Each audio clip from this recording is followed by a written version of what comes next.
Good morning, ladies and gentlemen.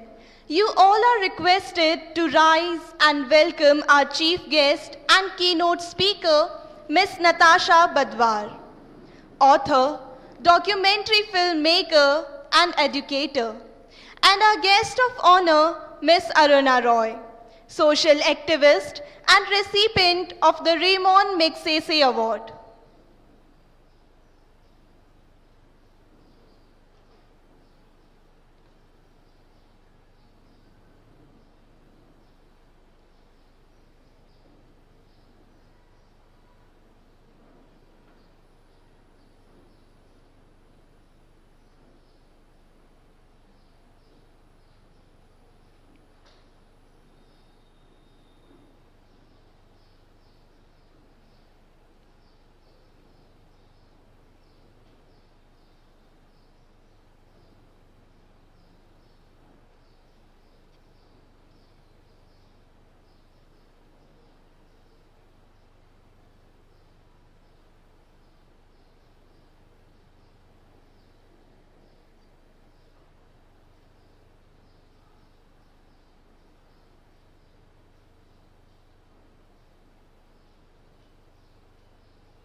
We request our honorary mentor, Mr. Anupam Martins, to welcome and felicitate today's keynote speaker, Ms. Natasha Badwar. Thank you, sir.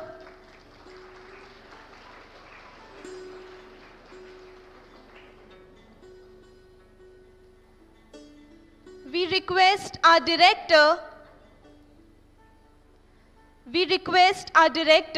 Ms. Bharti Tolambia, to welcome and felicitate our guest of honor, Ms. Aruna Roy.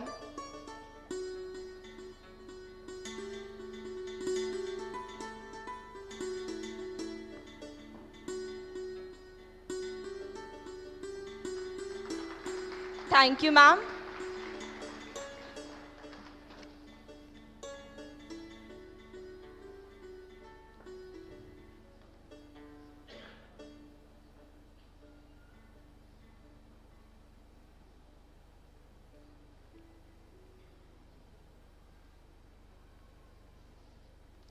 We request Ms. Natasha Badwar and Ms. Aruna Roy to light the lamp in front of the portrait of Dr. Deepa Martins.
Thank you.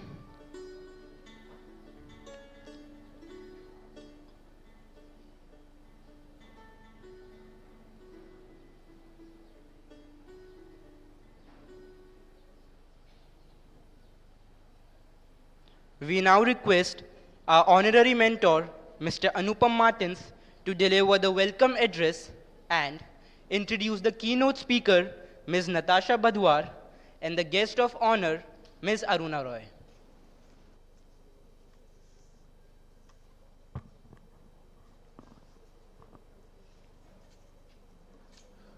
Honorable keynote speaker, Ms. Natasha Badwar, guest of honor, Ms. Aruna Roy, distinguished guests, friends, well-wishers, and members of the academic community of St. Stephen's. On behalf of the Governing Council of St. Stephen's School Society, and on my own behalf, it is my privilege to welcome you to the 23rd Dr. Deepa Martins Memorial Lecture. I warmly welcome those present here, as well as those joining us on YouTube, either live or as a recorded address. It is my privilege to introduce today's keynote speaker, Ms. Natasha Badwar, an accomplished filmmaker, author, columnist, and educator whose work bridges the personal and the political with rare insight and intellectual honesty. Born in Ranchi, Ms. Badwar grew up in Kolkata and later made Delhi her home. She holds a bachelor's degree in psychology from the Indraprasth College for Women, University of Delhi, and a postgraduate degree in mass communications from the AJK Mass Communications Research Center at Jamia Millia Islamia. Ms. Badwar began her professional journey in the mid-1990s as one of India's first female videographers in broadcast news and television. Joining NDTV shortly after completing her studies, she spent 13 years with the organization, producing news features and documentaries as part of pioneering video journalism teams. Her reportage includes coverage of the 2002 Gujarat riots, national and state elections, and stories that captured myriad shades of a rapidly evolving India. She also traveled abroad to film documentaries on the Indian diaspora and shoot for programs for BBC World. She rose through the ranks to serve as Vice President Training and Development at NDTV before leaving in 2007 to pursue an independent career in filmmaking, writing, and media education. As an author, Ms. Badwar has made significant contributions to contemporary nonfiction. She has written two widely acclaimed books, My Daughter's Mum and Immortal for a Moment. These works offer thoughtful explorations of parenting, marriage, faith, grief, identity, and selfhood amid the complexities of an increasingly polarized society. She has also co-edited two important volumes, Reconciliation, Karwan-e-Mohabbat's Journey of Solidarity Through a Wounded India with Harsh Mandar and John Dayal, and When the Masks Came Off, Lockdown 2020 with Harsh Mandar and Anirban Bhattacharya. As a columnist, Ms. Badwar is best known for her decade-long series of personal political essays in Mint Lounge. Her writings have also appeared in leading publications including the Indian Express, The Hindu, Outlook, The Tribune, and The Morning Context. Through her work, she brings an interdisciplinary lens, drawing from psychology, media studies, and lived experience to questions of belonging, resilience, and human connection. Her work as an independent filmmaker has been recognized for its gender sensitivity. She received the Lardli Media Award in 2016 for a cover feature published in The Hindu, and again in 2022 in the web documentary category for Pins and Needles, a film that examines the struggles and resistance of women workers in the garment industry in Gurgaon. In the realm of education, Ms. Badwar serves as faculty in media studies and creative writing at Ashoka University, where she teaches courses in video production, documentary film studies, narrative nonfiction, and memoir writing. She's also a respected writing coach who conducts workshops that encourage reflective writing as a means for fostering self-awareness, agency, and intentional living. Ms. Badhwar is currently working on a new book that explores and challenges the challenges of sustaining love and connection in a world that often tends towards estrangement and disconnection. She also maintains an active presence through her Substack newsletter, Immortal for a Moment. Ms. Badhwar's work is characterized by intellectual rigor, emotional depth, and a steadfast commitment to empathy and reconciliation. Her contributions invite us to reflect on the intersections of family, society, media, and selfhood. We are grateful to you, ma'am, for being with us today and traveling from Delhi to deliver the keynote address. We also deeply appreciate the time and care you have invested in engaging with our students and teachers through your workshops. Permit me now to welcome Ms. Aruna Roy. Ms. Aruna Roy has been a co-host of this lecture series for the past 23 years and is a deeply respected, loved, and cherished presence at St. Stephen's. A tireless campaigner for the right to information, labor rights, women's rights, and social justice, she is a distinguished activist dedicated to strengthening participatory democracy. Ms. Roy earned her master's degree in English from Indraprasth College for Women, University of Delhi. After a brief stint in teaching and 7 years in the Indian Administrative Services, she resigned to work directly with rural communities. She later co-founded the Mazdoor Kistan Shakti Sangathan in 1990, through which she led landmark campaigns for the right to information, the right to work, food, security, and transparency in governance. She served as a member of the National Advisory Council from 2004 to 2006 and 2010 to 2013. Her contributions have earned widespread recognition, including the Ramon Magsaysay Award in 2000, the Lal Bahadur Shastri National Award in 2010, and an inclusion in BBC's 100 Women list in 2024. She's a founder member of the School for Democracy and served as the president of the National Federation of Indian Women from 2008 to 2024. Ms. Roy is the author of the acclaimed memoir, The Personal is Political, an activist memoir, along with the RTI story, Power to the People, and numerous articles on democracy and social movements. We welcome you back, ma'am, to St. Stephen's and are grateful to you for your presence today and over the years, and also for bringing Ms. Badhwar to St. Stephen's. I now provide a brief introduction to the Dr. Deepa Martens Memorial Lecture Series. Dr. Deepa Martens was the founder secretary of the governing body of St. Stephen's School Society and its founding light from its inception until April 2003, when we lost her to the Almighty. This lecture series has, for the last 23 years, helped us immortalize her legacy for posterity in a way that she would most relate to. Socially aware and informed conversation rooted in principles of love, compassion, and harmony with a bias towards action.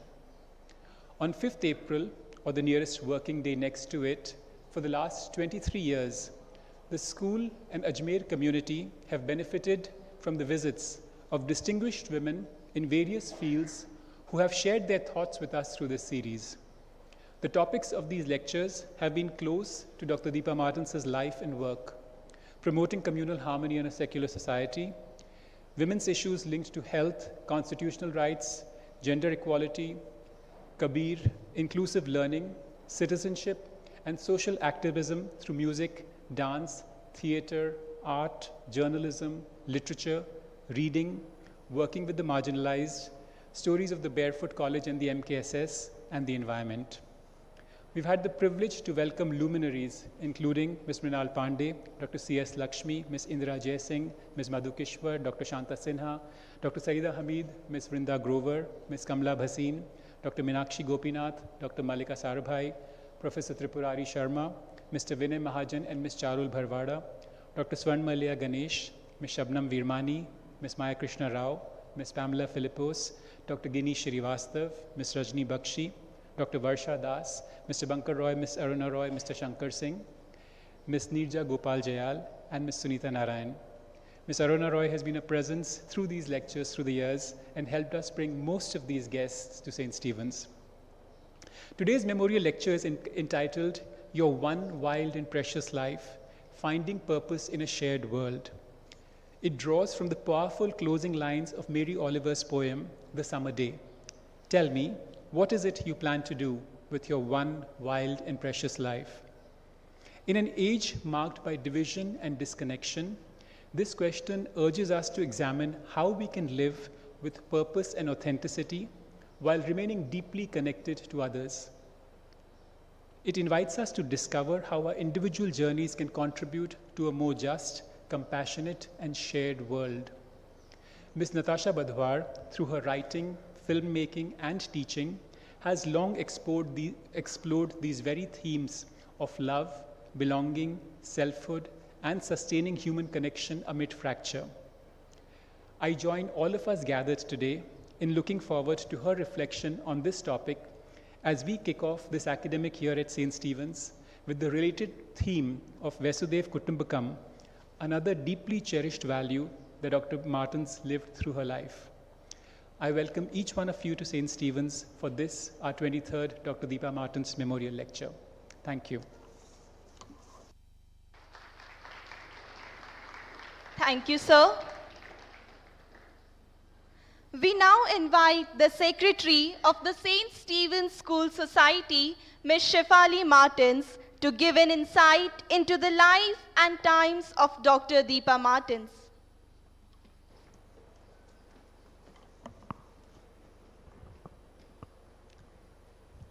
There are some questions that I open with today. How much difference can one life truly bring about?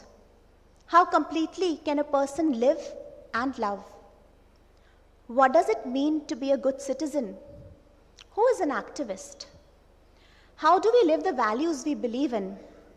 And what is the best way to reach out to people in an increasingly fragmented world while nurturing its deep interconnectedness? Good morning. The life of Dr. Deepa Martens offers a powerful response to these questions. Rooted in values of equity, inclusion, and empathy, she demonstrated that citizenship is not a role we assume occasionally, but a way of being. As reflected in her guiding belief, a difference of opinion should not cause a difference in hearts. She lived with a deep commitment to harmony and human connection. Born as Deepa Pant on April 5, 1951, 75 years ago, into a large Kumauni family in Ajmer, she grew up in a home deeply grounded in the values of education, humanity, and generosity of spirit. Her foundational values were shaped by the magnanimity of her parents, Shri Bhagwan Vallabh Pant and Ms. Lakshmi Pant. Besides her exceptional scholarship in school and college, her desire to reach out and contribute manifested itself right from her student days. She would help her friends study and connect them to creative and academic pursuits. Friendships that she built in school and college were maintained throughout her life. Her exceptional communication skills in both English and Hindi, her prowess in debating and dramatics, her leadership skills as the president of the student body, and her perspective on the concerns of women formed the deep roots of her chosen vocation, education. She graduated in arts from Savitri Girls College in 1970 and completed her master's in English from Government College Ajmer in 72. Alongside working as an English lecturer at Shramjeevi College, she also did her master's in Hindi and joined her alma mater, Savitri College, as a Hindi lecturer in 1975. Her journey as an educator began early among her friends in her early teens, but found its fullest expression in her work at Savitri College. Going beyond the call of duty was a way of life for her. She was deeply invested in every aspect of the lives of her students. When they lacked a space to study, she opened her home to them. When they couldn't access books, she arranged them, often at personal risk, even paying library dues on their behalf. In a pre-digital era, she ensured that every student had access to learning resources. Balancing the roles of a mentor and friend, she enriched her classes as spaces where language, literature, and life intersected seamlessly. Her students till date remember her bringing Wordsworth and Keats together with Sumitra Nandan Pant in a Chayavad class of Hindi poetry, and how English grammar effortlessly made its way into functional Hindi classes. Contemporary national and global issues also found their way into her classes and the street plays that she organized. Long before the NEP and SGDs came in, and interdisciplinary learning became a formal education goal, she was already engaging with these themes in the 70s and 80s, guiding each student to become the best version of herself. Leading by example, she instilled the values of good citizenship in her students. She became and remains a role model for many, many of them, with her classes continuing to be their strongest point of reference to their college days, even decades after their graduation. Harmony and plurality defined every aspect of her life, shaping both her choices and the examples she set. In her personal life, she married her MA classmate and companion in vision and values, Sri Gilroy Martins. At 22, she chose an interfaith marriage in small-town Ajmer, an unconventional decision that she embraced with conviction. She co-created an exemplar home of harmonious coexistence, Samanvay as she called it, where the values, cultures, and traditions of both and all faiths thrived together.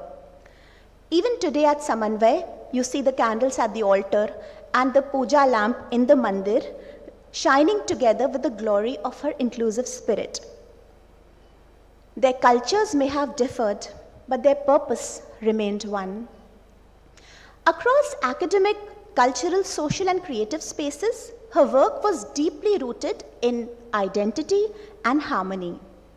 As a committed citizen, she believed that a better society can only be created by, for, and with people living on the margins. And so she entered the social sphere, connecting deeply with the grassroots. Interfaith harmony and women's empowerment were the key spaces she worked in while contributing to the larger causes of human rights and civil liberty. In Mahila Samuh, an organization she established with her friends, when confronted with resistance over various cases, she would stress on the importance of dialogue.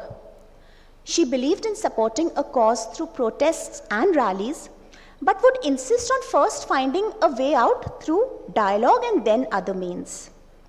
Her unique methods, marked by empathy, fueled by vigor and fearlessness, drew in even those with strongly differing views. In doing so, she created spaces for diverse conversations across Ajmer's social, cultural, creative, and literary organizations. Till date, no Women's Day in Ajmer, even the most recent one in 2026, has gone by without a mention of the energy, enthusiasm, and spirit she brought to such events. Even as she supported Sri Martins in the daily life of St. Stephen's, she remained deeply engaged in every activity here, all while balancing her many roles in society. She brought all her exposure to the social world into the school, and students, teachers, and the ministerial staff alike were inspired by her positivity, energy, and the unconditional love that she showered on them. Dr. Deepa valued the individual and the finer details, remaining closely involved in people's lives. She was often the first one to wish loved ones on special days, baking cakes, and adding a personal touch with impromptu poems in greeting cards, along with thoughtful gifts that arrived well in advance, at a time when sending anything by post required considerable effort. Imagination and its expression were integral to her daily life. Despite a demanding schedule, she found time to write about her thoughts, her experiences, and the world around her. She remained committed to reading and research, often turning to literary pursuits as her personal retreat. Her writings consistently reflect a spirit of positivity and enduring optimism. Her world was expansive, yet she ensured that every member of her family, and chosen family received her full attention, making them feel uniquely close to her. In the words of her friends, there were many who believed that whether or not anyone else would stand by them, they had Deepa, and that was confidence enough. No role was less than the other, and everything was taken care of with equal dedication, with a sense of joy and celebration surrounding all her endeavors. Whether it was having a conversation with students, leading an issue-based rally, working on an academic conference, spending time with family and friends, or writing poetry. The details of life coexisted with the larger purpose. In a life of 52 years, Dr. Deepa, true to her name, kindled the light of love and commitment, propagated a culture of dialogue, exemplified the highest values of humanity, and left a legacy of conversations and acts that continues to strengthen the belief in leading a complete life and nurture the ability to reach out and touch lives with conviction and compassion. Thank you.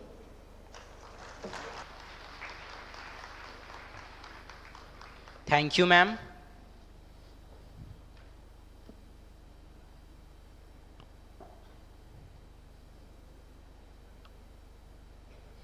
We now request Ms. Natasha Badwar to deliver the keynote address on the topic, Your One Wild and Precious Life, Finding Purpose in a Shared World.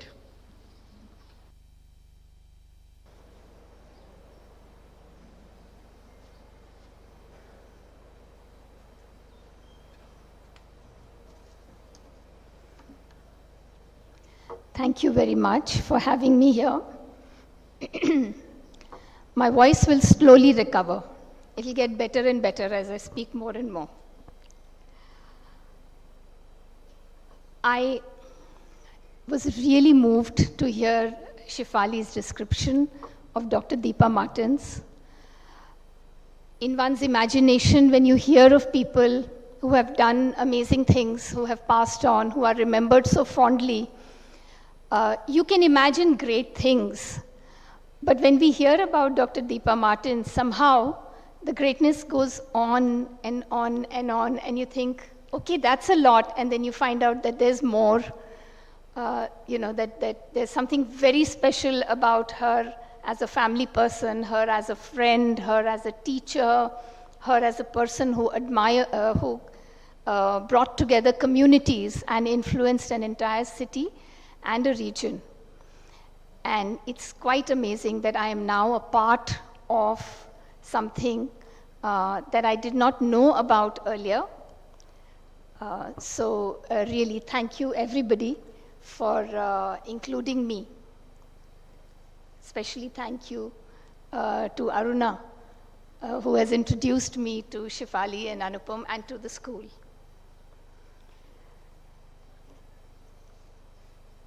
When I decided, when it came to me that I had to start today's address with a poem, I did not have in mind how close poetry was to Dr. Deepa Martins. So I'm quite amazed at this coincidence. This is a poem by one of India's greatest poets, Vinod Kumar Shukla, who passed in December 1995. हताशा से एक व्यक्ति बैठ गया था. हताशा से एक व्यक्ति बैठ गया था. व्यक्ति को मैं नहीं जानता था. हताशा को जानता था, इसलिए मैं उस व्यक्ति के पास गया. मैंने हाथ बढ़ाया. मैंने हाथ पकड़कर, मेरा हाथ पकड़कर वे खड़ा हुआ. मुझे वो नहीं जानता था, मेरे हाथ बढ़ाने को जानता था. हम दोनों साथ चले. दोनों एक दूसरे को नहीं जानते थे, साथ चलने को जानते थे. मैं डॉक्टर दीपा मार्टिन्स को उनकी ज़िंदगी में नहीं जानती थी.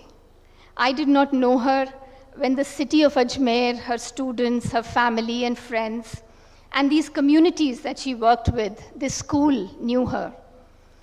But now I will always know Dr. Deepa Martins.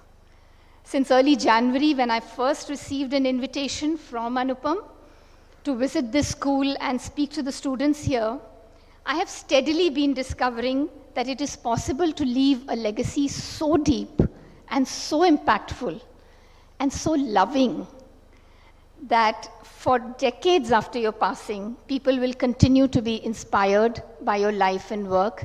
People will continue to keep discovering your work and be inspired by it. Yesterday, I went to Tilonia. I went to meet Aruna Roy. And she's the person who connected me to this school and to all of you.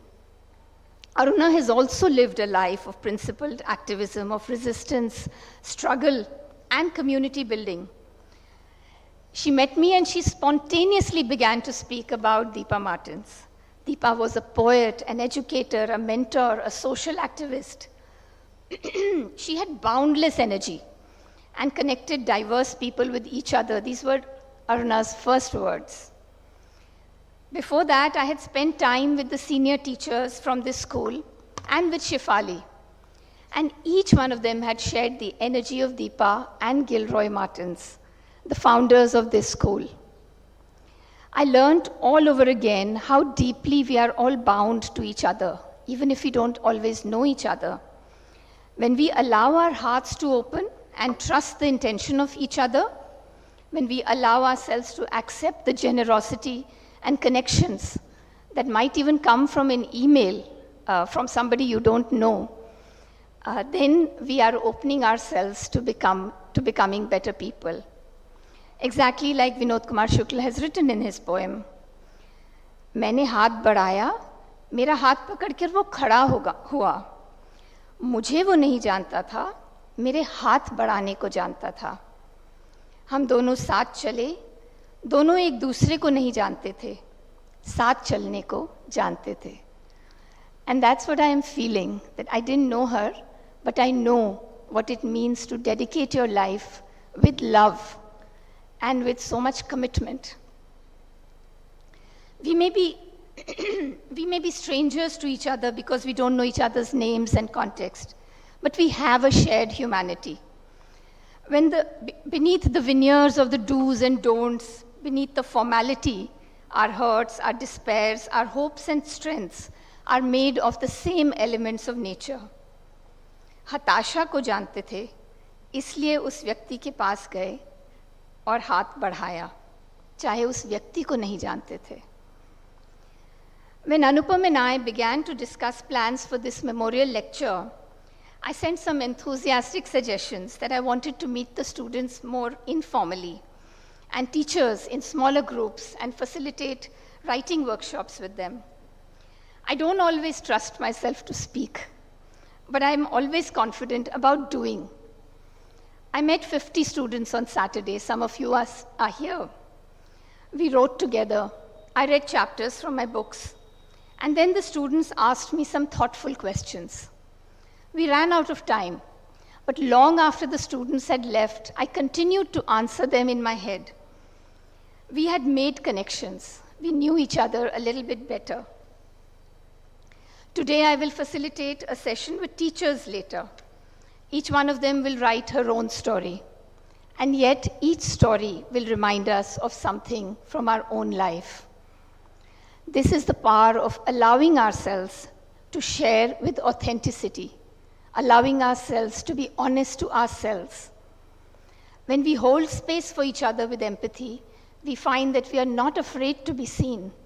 We don't have to hide our fears, our joys, and our pride. I want to set the tone for today's lecture by visiting some contrasting ideas. Most of the time, we are told that one of them can exist, the other can't, that it can either be one or the other. The first one is for all the children in this room. All the students, you're wiser than the adults around you.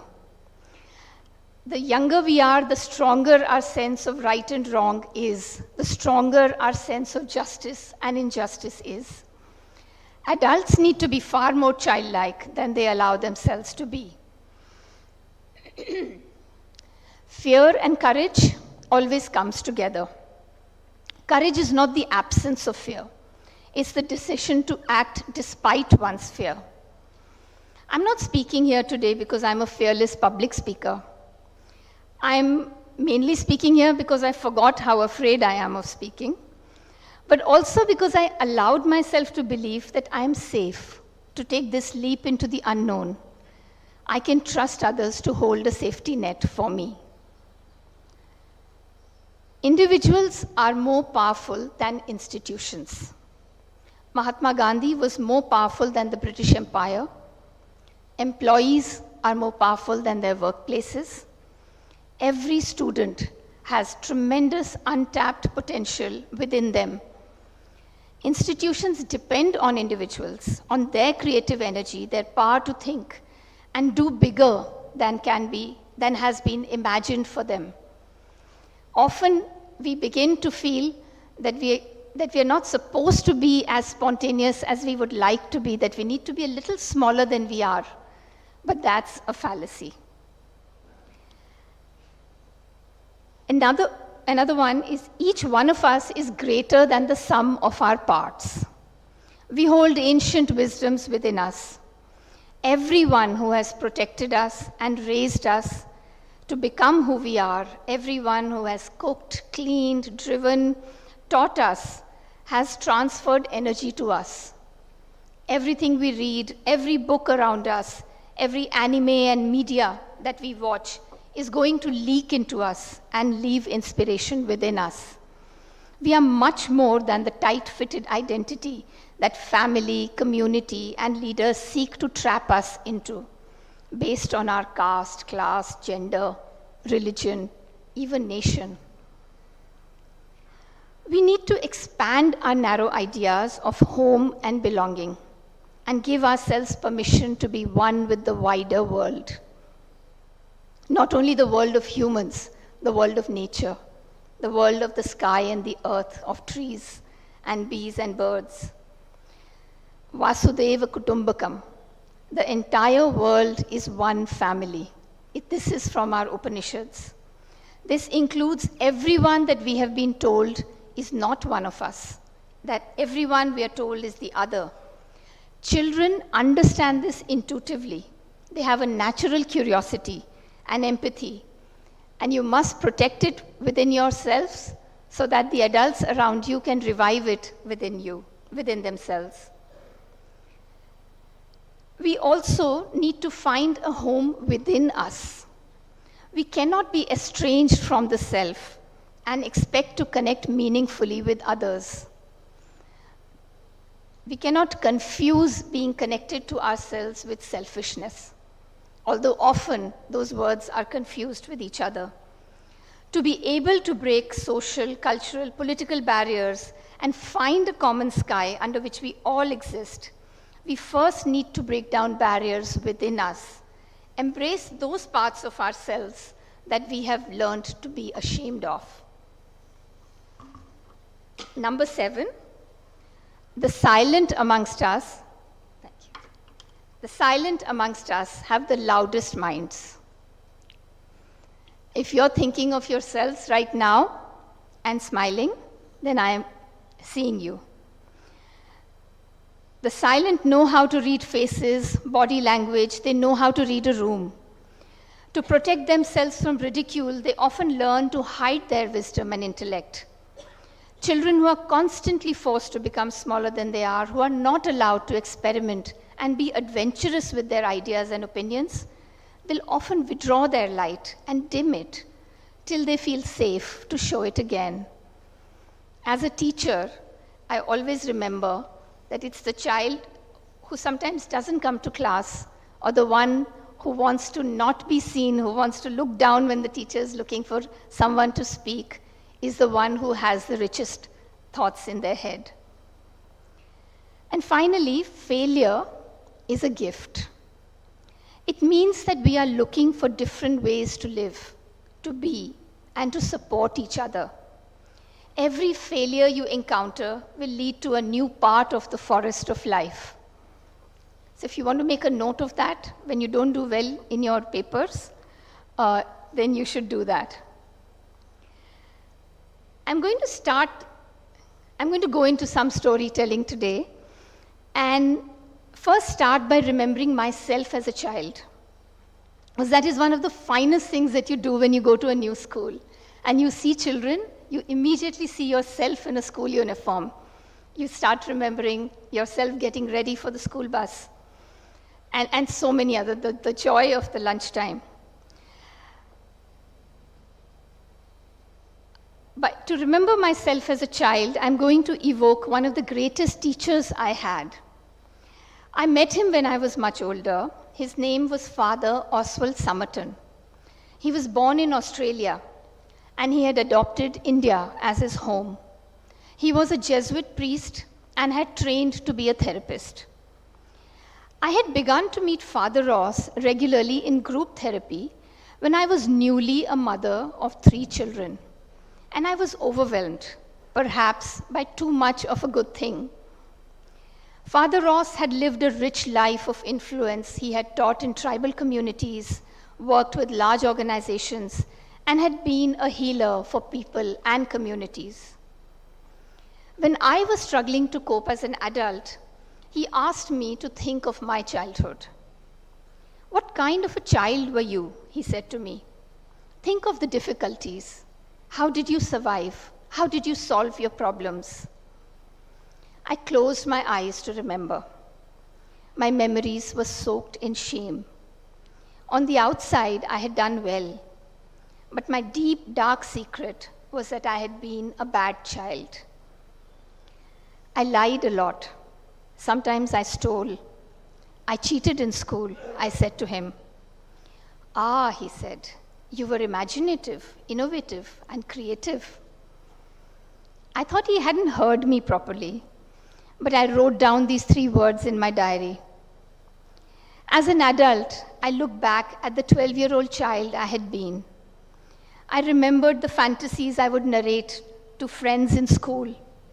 Because my name is Natasha, a name that's originally Russian, I had created an alternate reality in my mind, where I had replaced my ordinary North Indian family with a family of a Russian lineage, an imaginary mother, and a set of aunts who had all come from Russia. My mother was the best educated of them all. I decided she was a child psychologist, perhaps because I needed one myself. I imagined a dog. He was small and white, a best friend who was fun and adventurous, even a VCR when we didn't have one. I lied to my parents about my life in school, and I lied to my friends in school about my home. Of course, the thrill of making up imaginary stories was followed by the terror of being found out, the shame of being found out. It took many years of growing up to look back at the child I was and be able to offer her love and understanding. A child with a rich inner life and unmet emotional needs. A child who understood too much and didn't have the support to be able to process the feelings that came with it. In the newspapers, I was reading about a world that had been torn apart by violence and terror. I didn't have a vocabulary for it, but witnessing social and political inequalities and injustices made me despair. What kind of a world is this? How are we supposed to live a normal life when bad things are happening all around us? As middle-class children, we were actively counseled to look away from what was obvious around us. Ignore the painful realities within our homes and outside our homes, and pretend that what is happening in the rest of the world is not something that we need to care about. तुमको तो कुछ नहीं हुआ ना, तो फिर तुम्हें क्या problem है? But we cannot shut down our senses selectively. When we stop caring for those less privileged outside our home, we will also stop caring for those inside our home. Compassion and care cannot be quartered and applied only where it suits us. When we choose to disconnect with the realities outside our narrow concerns, we disconnect with ourselves too. We splinter our sense of self, losing touch with our talents, our intuition, and creativity. Soon I began to believe that I was a child who was never going to do well, who was going to be found out, and who had no talent in her. If we find ourselves depressed, anxious, apathetic in time like this, it is no surprise. Father Ross interrupted my thoughts. How did you survive the difficulties, he asked me. How did you solve the problems? Because if you can remember how the child solved her problems, maybe you can use those tools again. I started reading. I found role models in books and comics, in Reader's Digest condensed anthologies that my father used to order. I created a diary in which I began to paste newspaper and magazine cutouts of stories that inspired me. Stories of healing, stories of artists and how they respond to the world, of individuals who challenge the narrative of injustice and apathy. Father Ross was both my therapist and a teacher. He knew the rest of the story. You are a born succeeder, he said to me. You can innovate again. Succeeder, I thought to myself, is that even a word? Again, I wrote it in my diary. In moments of doubt, I sometimes remember it again and write it in capital letters in front of me. Today I give this word to you. Succeeder. SUCCEEDER.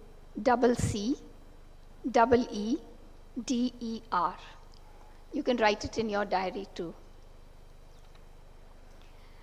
When I met 50, 60 students from here in the book reading and writing workshop on Saturday, it started a little awkwardly. I was new to the room. The students didn't know what to expect. Then I did something that I have learned from my new teacher. And her name is Urmila Sampson. Because we live in different cities, I meet Urmila online twice a week, and sometimes 4 times a week. From her, I have learned to breathe again. Breathe intentionally. Your breath is your closest friend, she says to me every time we meet. It's always with you. From the moment you are born till the last moment of your life, your breath will stay with you.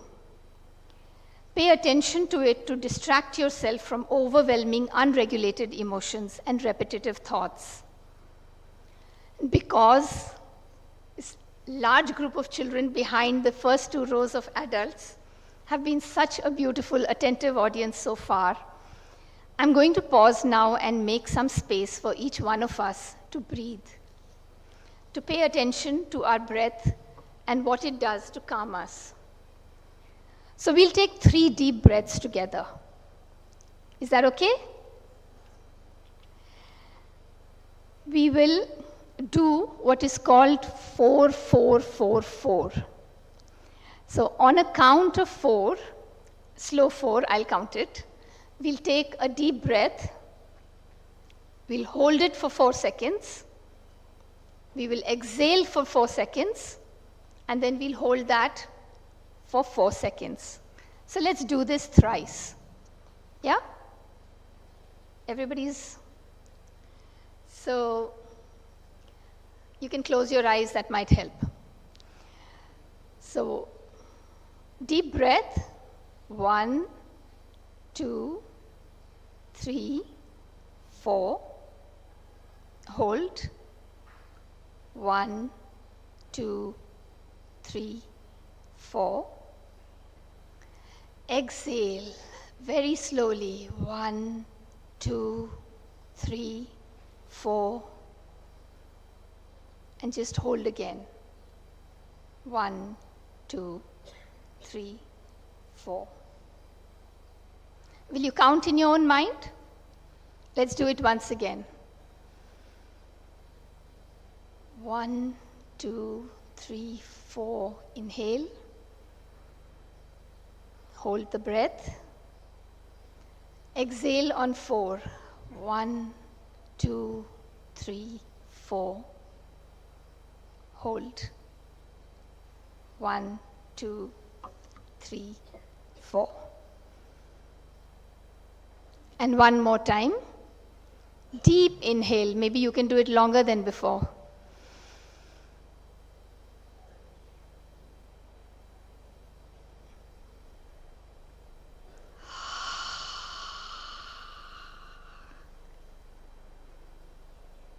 and hold 1, 2, 3, 4.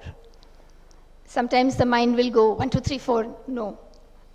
You can then do 1, 2, 3, 4, 4 times.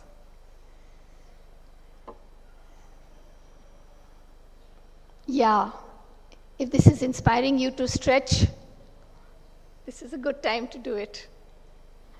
I'll keep talking, but you stretch your bodies, even as you sit.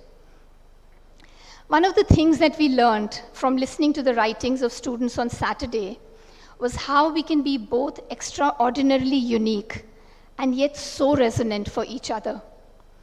Each of us wrote stories from our life into our own copies in response to the prompt. We had the same prompt and the same amount of time.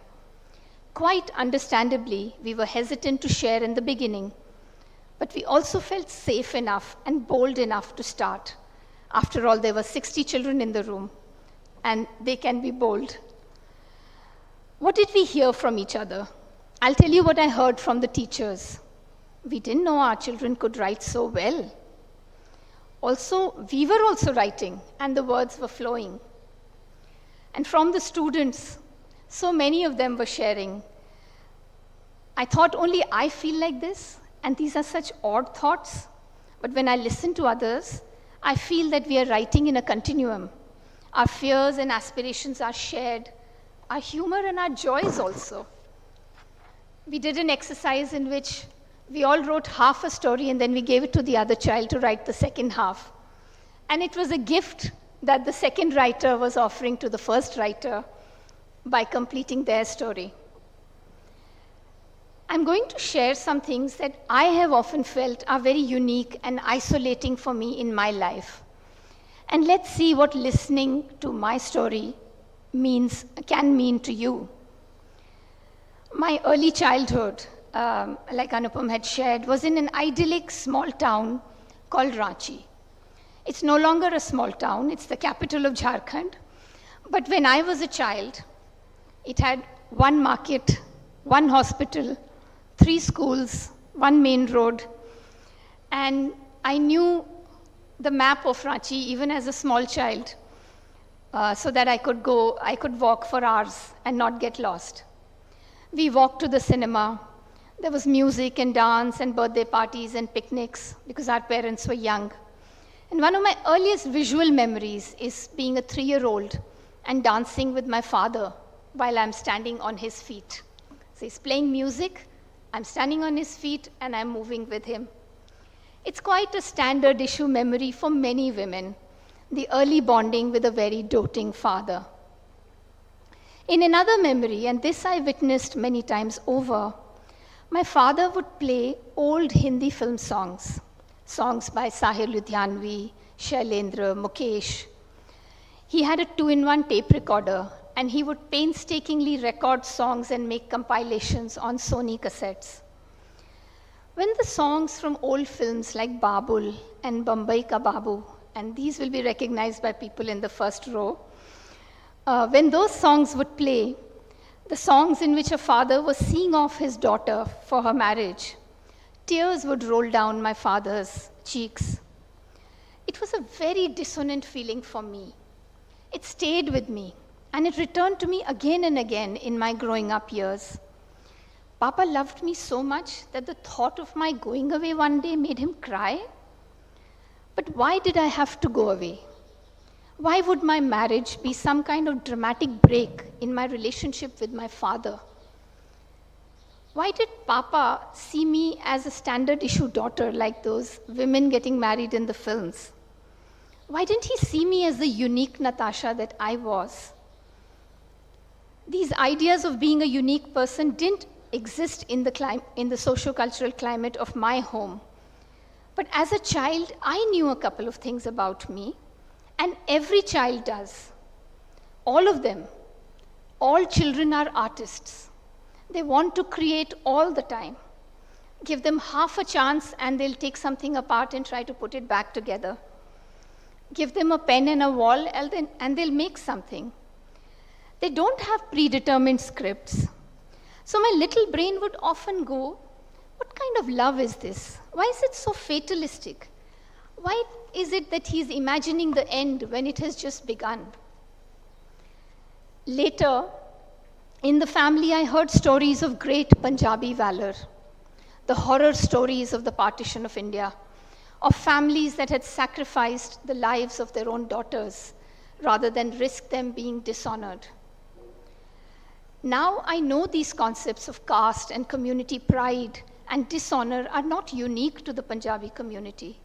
They're certainly very familiar in Rajasthan too, and to many other places. But every generation is born in a world dramatically different from their parents, and it becomes the responsibility of the new generation to gently or not so gently break the news to their elders. It can be hard. Sometimes we have to fight to express ourselves, and we don't feel safe. We are told to shut down. I wanted to say to my father, "Your children are not your weakness, Papa. They are your strength. Zamana badal gaya hai. Times have changed." My friends would often ask me, "Why are you so sensitive to gender inequality? You have everything a child could have needed. You are an only daughter. You have studied in the best schools. Your father dotes on you. You have 2 brothers. Your mother is amazing." All that was true. Papa was the hero in our lives. He traveled abroad. He brought us the best toys and music. But he was also allowed to be unreasonably angry. He was not always polite when he spoke to those in weaker positions. We all know fathers, grandfathers, uncles like this. I wanted my mother to be the heroine of my life, but she felt like a side character. I now know that my parents were simply following the gender guidelines laid down for men and women. Men must perform strength at the cost of their sensitivity. It's the basic requirement of masculinity according to the tenets of what I learned is called patriarchy. A good woman must be weak, must be dependent. And everybody in this room knows that these ideas are wrong. They are not supposed to make sense to children. They don't feel right to any of you. Boys want to cry when tears come to them, and many of you wrote about crying. Girls have limitless strengths, and they will not diminish their self to fit into low expectations of them. As a child, I began to find role models in the occasional films that we would watch, in the books and comics that I found around me.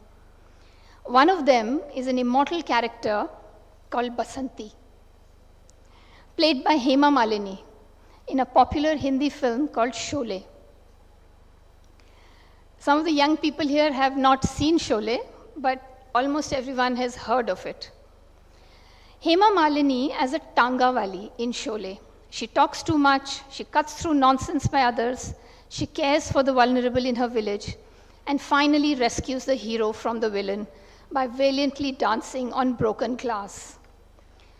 Later, I saw Smita Patil as a Rajasthani woman in Mirch Masala, who stands up to a cruel bully and a feudal structure willing to sacrifice her for their own protection. I went back to the cinema hall and watched the film again and again. Sai Paranjpe is a film director and writer. She made films about the vulnerability of love, the confusion of young people, the unexpected wisdom you can get from the neighborhood panwala. If Basanti were on social media, her bio might have read like this: India's first female Tangawala. Basanti acts foolish, but she's very smart. She's strategic. She's an artist, a dancer. She's a young, successful woman in a male-dominated field. She chooses the man she wants to marry, tolerates no nonsense from him, and rescues him when required. I'm going to draw a long arc here and go straight from the child I was who watched Basanti to the 23-year-old me in a TV channel's office in Delhi, in NDTV.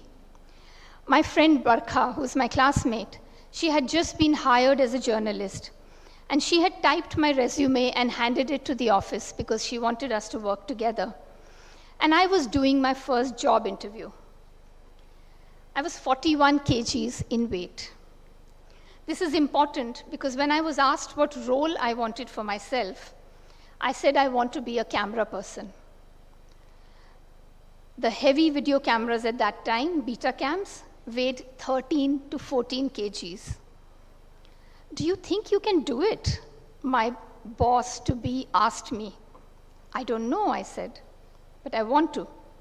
I was wearing my largest oversized shirt that I had bought from Janpat in the foolish hope that I would look larger than I was. I had short hair, I was skinny. But I did become India's first female camera person to work in news television. Like Basanti. Everyone would remark, the camera is heavier than you won't last very long, this is a man's job, a rally, a political rally is no place for a woman. You can't do the same assignments as men. But somehow, we did. Because we were not afraid to fail. We covered war and famine, we covered the fire in Upahar Cinema, the plane crash in Charkhi Dadri. I shot from open helicopters. I drove through Ladakh, strapped to the bonnet of a jeep, filming vast landscapes. My video camera took me everywhere, and it made me the artist that I was born to become. I'll pause for a minute here. Think about who you have admired in a seemingly illogical way. You know, someone who stayed with you while you're still thinking, why is this person coming to my mind again? Why do I remember this character?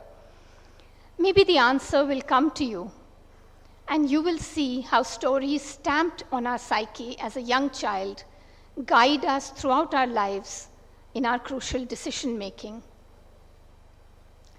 In that diary that I referenced before, it was really a scrapbook of newspaper and magazine articles, my personal encyclopedia. There were articles I had cut out from newspapers on Mahatma Gandhi and Nelson Mandela. These were things that were not in my textbooks. There is a photo from a newspaper of a photojournalist in South America holding his cameras with blood streaming down his face. For some reason, a girl in India cuts that image, symbolizing the courage and risks of being a fearless journalist, and pastes it in her diary.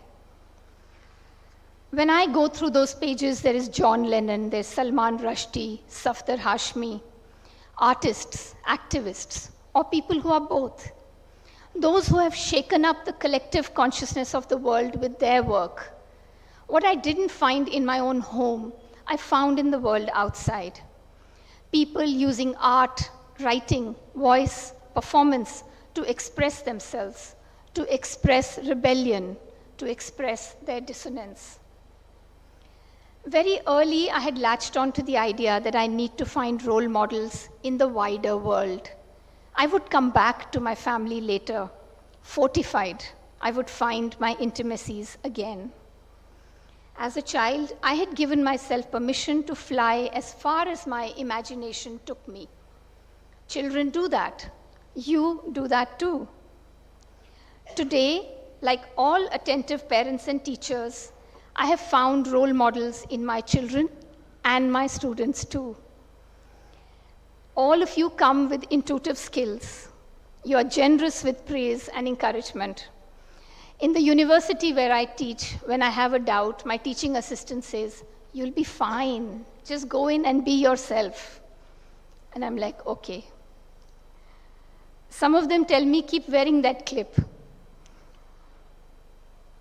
When I pause to let them show me the way, I get a chance to shed the fears that I have accumulated as well. In the travels that I have done, I found role models in every woman I met in the villages of India. Those who work in the cities and enable people like me to go to work as well. In my life, I have Kanta at home, Sharifun in our village. I write about them, so their strength, joy, struggle, and wisdom travels far to inspire others. I have lived in a tribal village in Jhabua with a woman called Sonti, and I'm alive to tell the tale because she nurtured me when I had no skills to do so myself. All of us here in this room are born in privilege. It is our responsibility to protect our core and use it to restore the tattered fabric of the world around us. Like every generation, you are also born in a world that is in intense conflict with its own well-being. There are wars raging. There's environmental degradation, the dismantling of democracies, and the fog of fake news and disinformation. It's even hard to tell what really happened from all the disinformation that keeps coming in on our phones. It's very hard to hear your own voice. It's very hard to separate the truth from the fake. In a world like this, true stories matter more than ever. Our own truth matters. To be able to contribute to the collective, we need a self that has agency to see and understand the world with a fresh lens.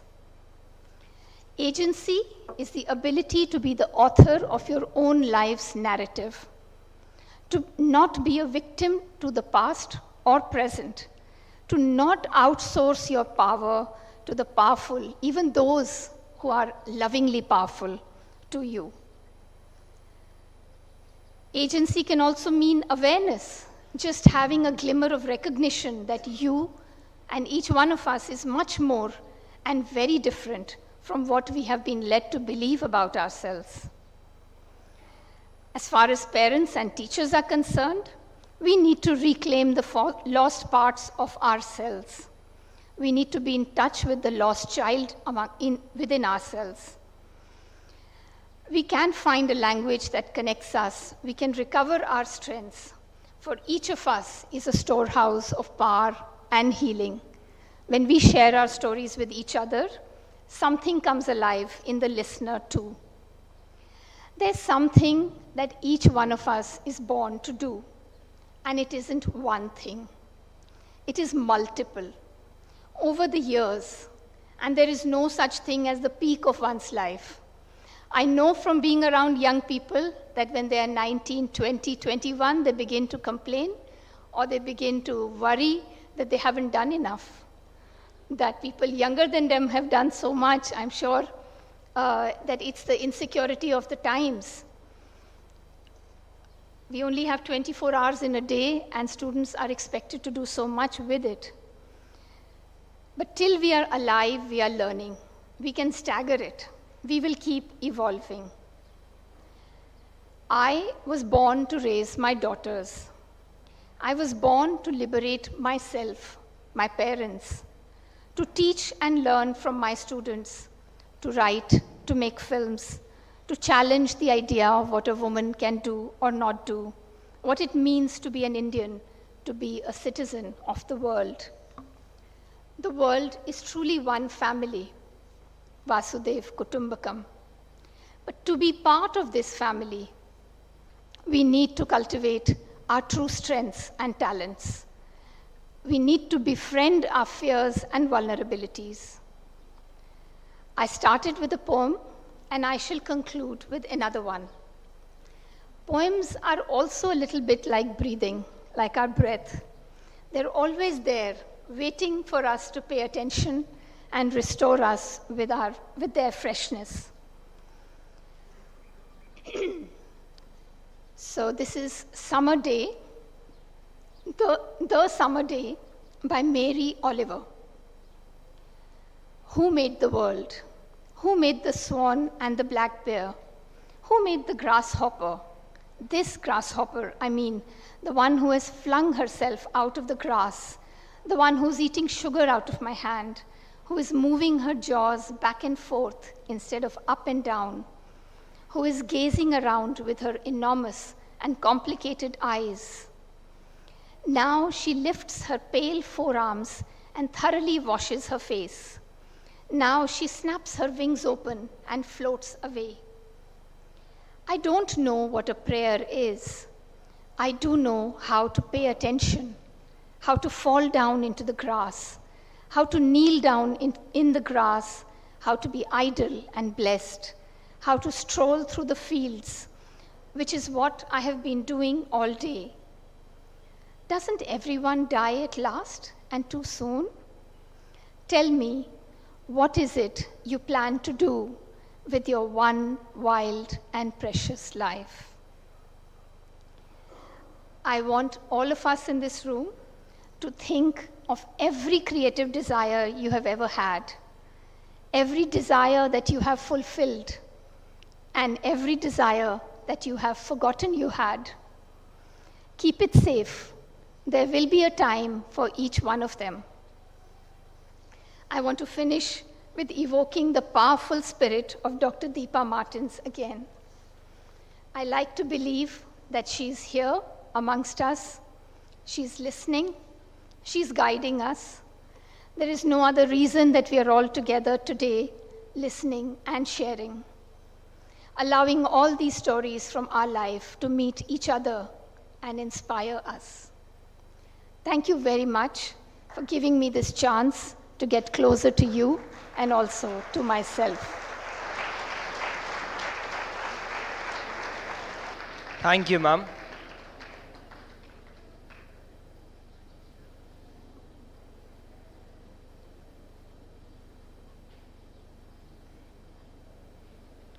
We request our guest of honor, Ms. Aruna Roy, to address the gathering.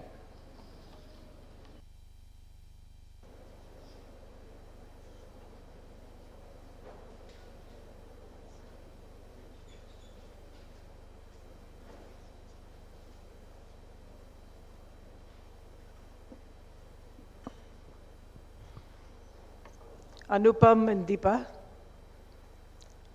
Shefali and Deepa, Gilroy, a family which brought so much to Ajmer, continues to give through tradition, through the school, through relationships, through friendships, to keeping alive the heritage that has come to all of us of a syncretic family, which looks at so many things together. Today, as we get together to think of Deepa, she would have been 75 today. And what a loss it was to us that she left us so early. But while that was a terrible loss, and those of us here, young students did not meet her, but all of us sitting in front knew Deepa very well. She was part of our social life, she was part of our political life, she was part of our emotional life. She bonded us together, and as the children have said, she was full of joy, she was full of energy, and there was nothing that she would not do. And as women, I see so many of my women friends here, we all were brought together on a common platform again and again by Deepa. So today, as a woman, I think of her and what she gave me and what she left behind as a legacy for us to take further. As an activist, I learned, and she reinforced my beliefs that we never acted alone, that we acted together as friends, as fellow beings.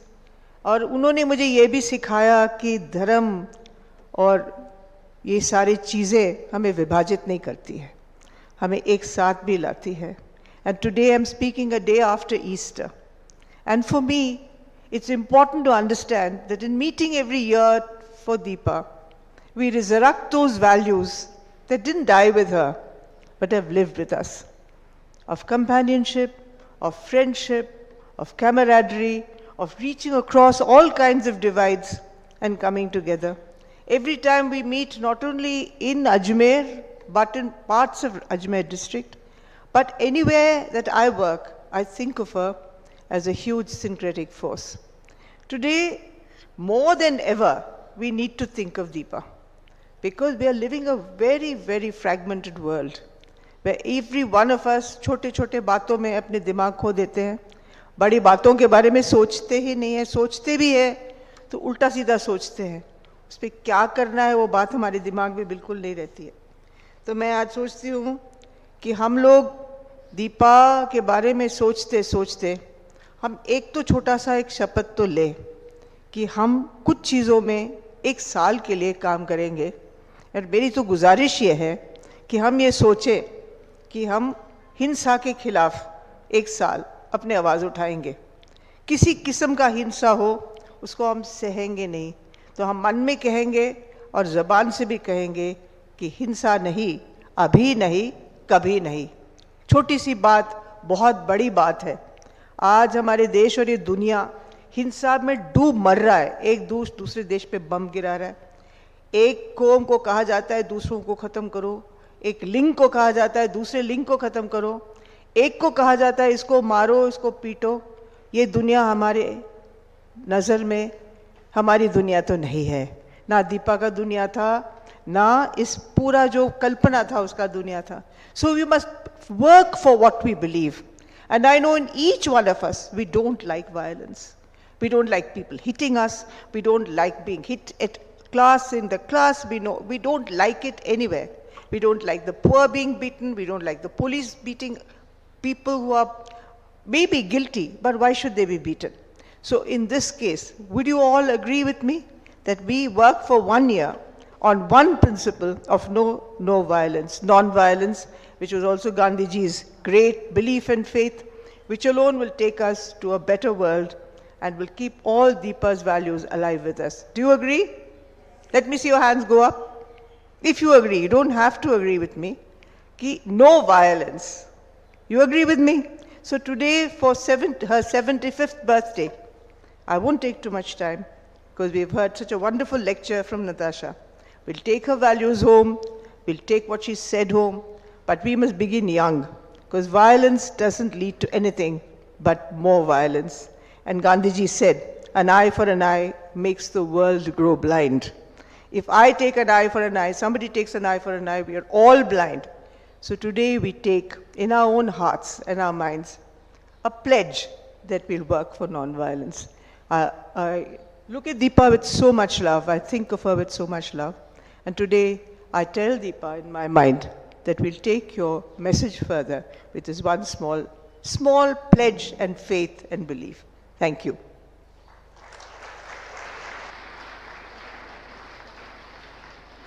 Thank you, ma'am.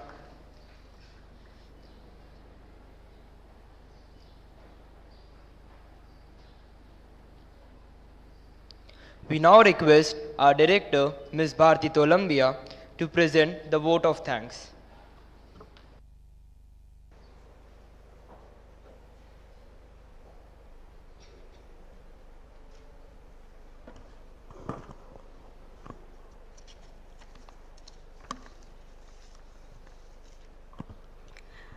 Honorable keynote speaker, Ms. Natasha Badwar, guest of honor, Ms. Aruna Roy, distinguished guests, friends, well-wishers, and members of the academic community of St. Stephen's.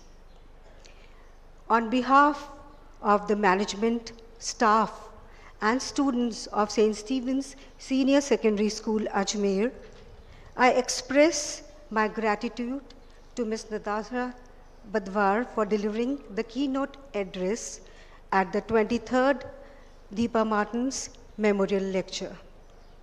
Your thoughts have truly inspired our students and all of us to reflect on their lives and aspirations.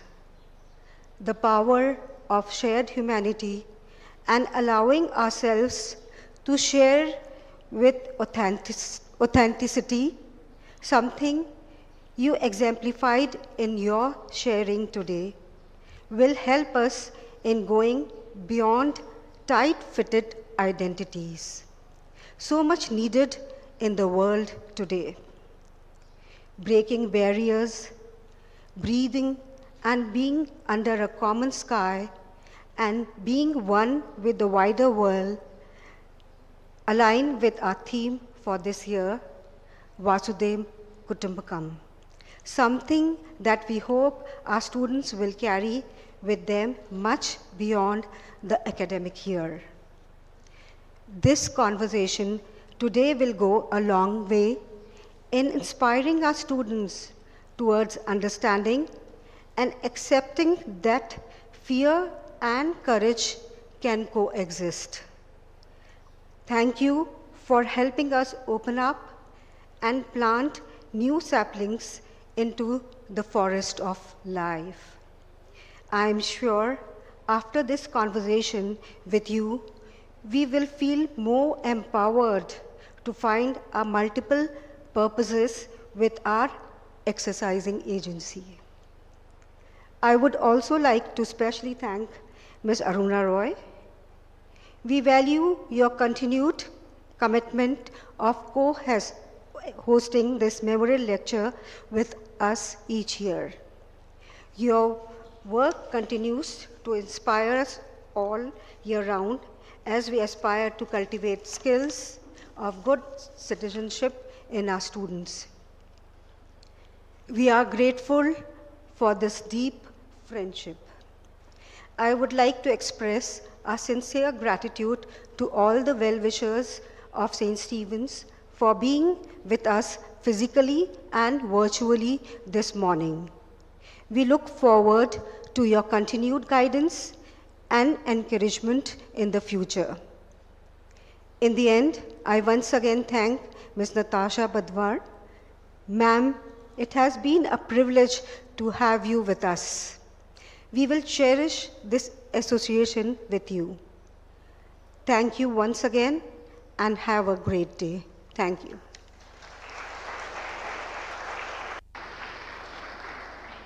Thank you, ma'am.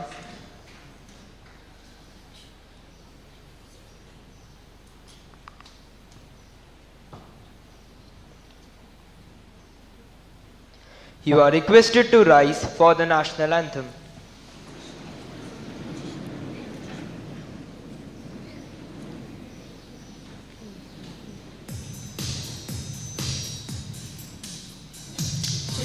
जन मन अधिनायक जय हे भारत भाग्य विधाता पंजाब सिंध गुजरात मराठा द्राविड़ उत्कल बंगा विंध्य हिमाचल यमुना गंगा उज्जल जलधि तरंगा तव शुभ नामे जागे तव शुभ आशीष मांगे